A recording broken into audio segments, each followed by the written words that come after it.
lá. Sabe aquela sensação de cabeça pesada? Que parece que você está tentando pensar e as ideias não vêm. Um esquecimento chato, dificuldade de focar, uma lentidão mental. Isso é o que chamam de névoa mental ou, brain fog.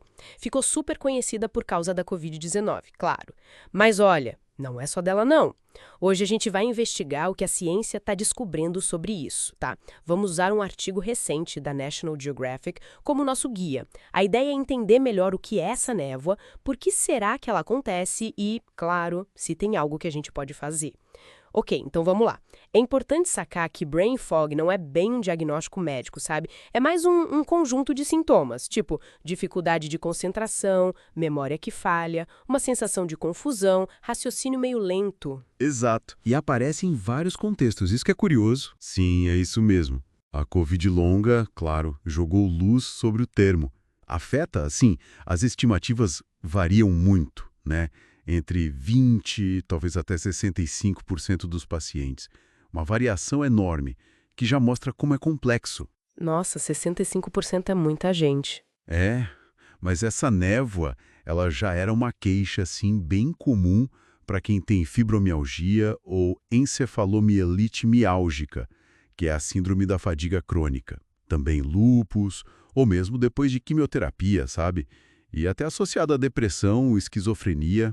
E deve ser muito frustrante para quem passa por isso, né? Porque a pessoa sente a dificuldade ali no dia a dia, mas aí vai fazer aqueles testes cognitivos padrão e às vezes eles não mostram um déficit claro mensurável. Exatamente. E aí, não raro, a pessoa acaba sendo meio desacreditada ou ouve que, isso é psicológico. Pois é. Mas é aqui que a coisa fica realmente interessante, porque a ciência está começando a mostrar que, opa, tem sim coisa biológica acontecendo. Tem sim.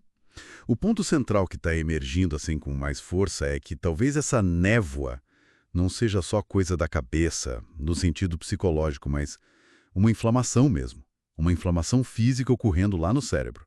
E isso poderia conectar várias dessas condições que antes pareciam separadas. Inflamação no cérebro, uau! A hipótese mais forte hoje é essa, neuroinflamação. Tem cada vez mais evidência de que infecções, como a própria Covid-19, podem meio que disparar uma resposta imune que não desliga direito. Ou que, pior, começa a atacar o próprio corpo. Mas, por quê? Por que o sistema que deveria proteger acaba atrapalhando a clareza mental? Essa é a pergunta de 1 milhão, né? Uma linha de pesquisa forte sugere que essa resposta imune, que fica ali, persistente, ela ativa as células de defesa dentro do cérebro.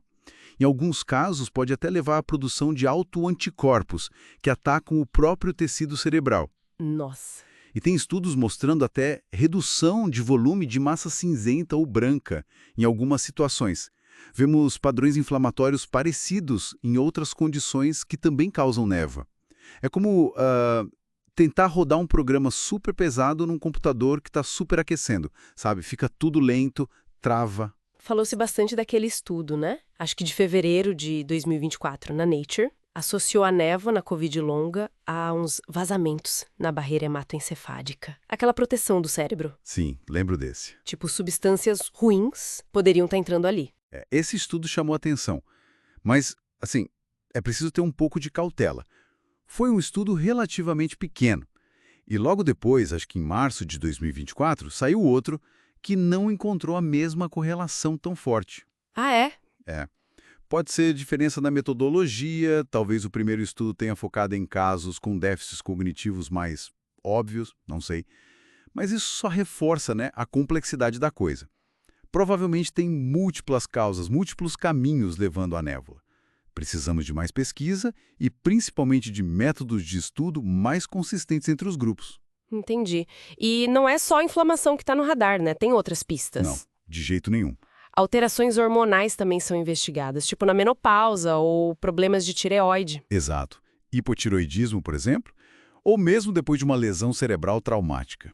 E tem aquela conexão intestino-cérebro também, né? Que está super em alta. Com certeza. Problemas gastrointestinais, alterações na microbiota, tudo isso pode estar ligado à névoa mental.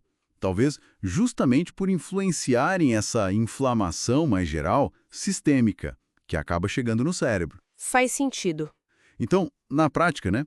Se alguém está sentindo essa névoa, o primeiro passo é olhar para o básico mesmo. Como está o sono, a alimentação, está se exercitando.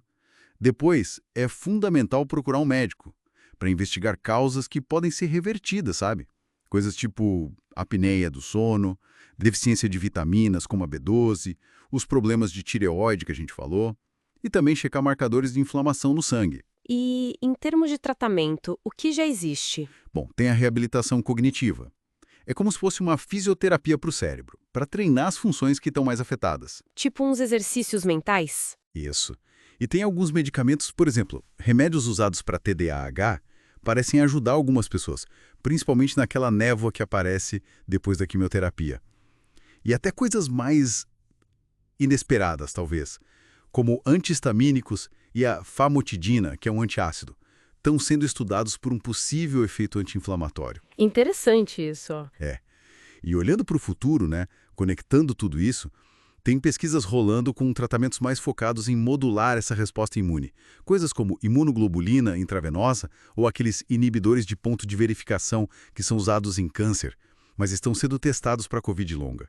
A ideia é tentar acalmar essa inflamação persistente que parece ser central em muitos casos. Então, resumindo tudo isso, o que fica é que a névoa mental é uma coisa real, é uma experiência que pode ser bem debilitante para muita gente, e que provavelmente não tem uma causa única, mas sim várias que se misturam, se interligam. E a neuroinflamação parece ser uma peça-chave aí, conectando muitas dessas condições. Exatamente. É isso. A ciência ainda tem um caminho pela frente, claro. Especialmente para a gente conseguir padronizar melhor como pesquisar esses sintomas, que são muito subjetivos, né?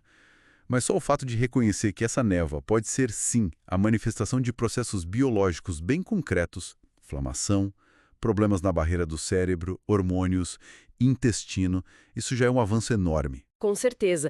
E fica até uma reflexão final, né? Se pensar que algo como uma inflamação no corpo ou a saúde lá do nosso intestino pode bater tão direto na nossa clareza mental, como isso desafia aquela separação tão rígida que a gente costuma fazer entre saúde física e saúde mental. Totalmente. Que outras conexões, assim, talvez surpreendentes, podem existir no nosso corpo e a gente ainda nem começou a entender direito? Fica aí pra gente pensar.